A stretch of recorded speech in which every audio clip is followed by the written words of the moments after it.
서울 실거래 가격이 올라갔다. 아파트에 대한 실거래 가격 말입니다. 일단 이것을 한번 보시죠. 3월입니다.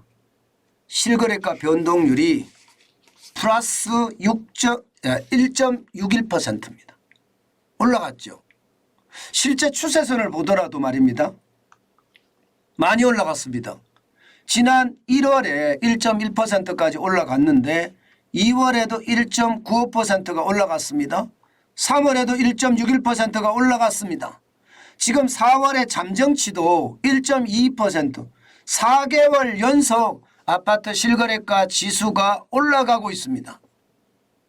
이게 작년 5월에 마이너스 1.45%가 떨어지고 7월에 마이너스 4.02%가 떨어지고 그리고 9월에 마이너스 2.4%, 11월에는 무려 마이너스 6.7%가 떨어진 것에 비하면 지금 4개월 연속 실거래가 지수가 올라가고 있다는 사실은 시장에서 말입니다.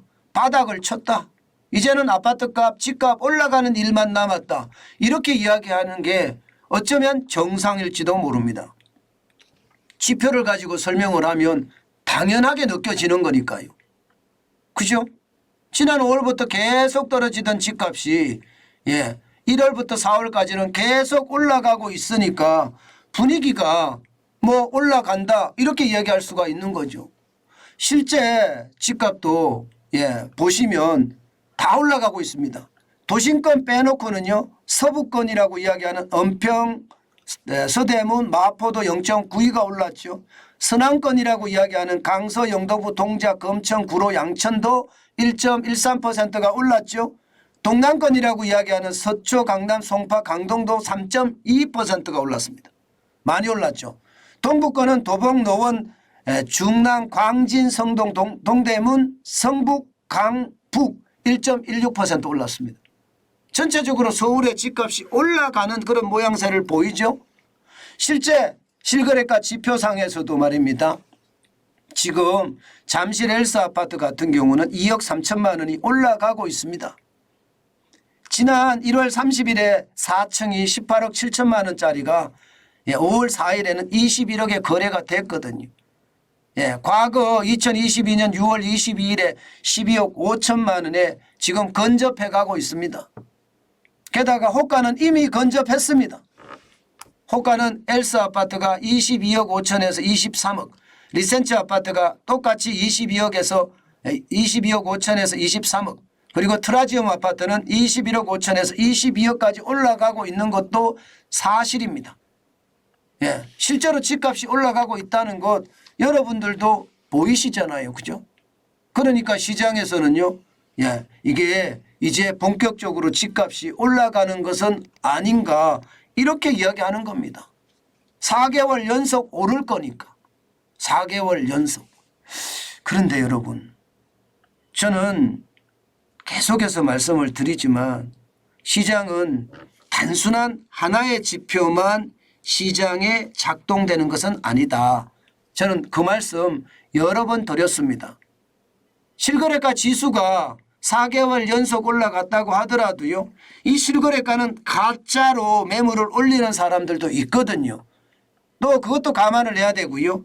거래가 말입니다. 실제로 광폭으로 일어나는 것도 아닙니다. 그렇기 때문에 이게 단순하게 바닥을 치고 다시 올라간다 이렇게 이야기하기는 무리수가 따른다 이렇게 이야기할 수가 있습니다. 물론 실제를 나타내는 지표니까 더 이거는 왜곡이 덜 됐을 거라고 이야기는 하지만 실질적으로는요. 실질적으로는 거래가 뒷받침돼 주지 않기 때문에 이제 말입니다. 그냥 급매나 급매가 나갔다. 이제는 호가, 현실가들이 이제 현가들이 거래가 된다. 뭐 이 정도? 그런데 현가는 거래가 안 되고 있어요. 여러분 보시다시피 2022년 3월에 서울의 아파트 거래량이 2,980가구였습니다.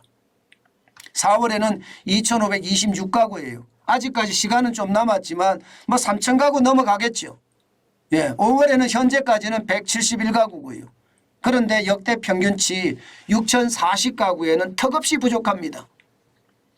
다시 말해서 아파트 가격이 올라가고는 있으나 그게 일부 지역에 국한된다는 거고요.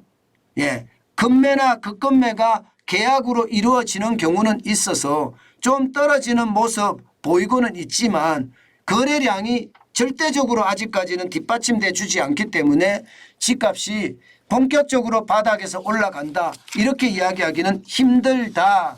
이게 결론입니다. 여러분, 시장은 진짜 지독하게 봐야 됩니다. 단순하게 이게 보는 것은 아니거든요. 게다가 말입니다. 이게 예년이라고 하면 작년이잖아요. 예, 재작년인가요? 예, 예년이라고 하면요. 그럼 과거 연이라는 건데 예년에 비하면 지금 거래 건수가 늘어났긴 해요. 그러나 아직까지 상승 전환을 했다. 이렇게 말하기에는 쉽지 않다. 예, 그렇게 이야기를 제가 맺겠습니다. 더더욱 중요한 것은 여러분, 우리가 글로벌 금융 위기 터지고 나서요. 집값이 급락했다가요. 올라간 적이 있습니다. 그리고 나서 굉장히 지리하게 이 박스권 장세를 계속한 거 기억나실 겁니다. 아마 그런 장세가 앞으로 나타나지 않을까 저는 그렇게 예측은 해봅니다. 왜냐하면 L자형 경기 침체가 오래 갈 거니까 이게 침체에 따라서 집값도 영향을 받을 수밖에 없지 않을까 저는 그렇게 생각합니다.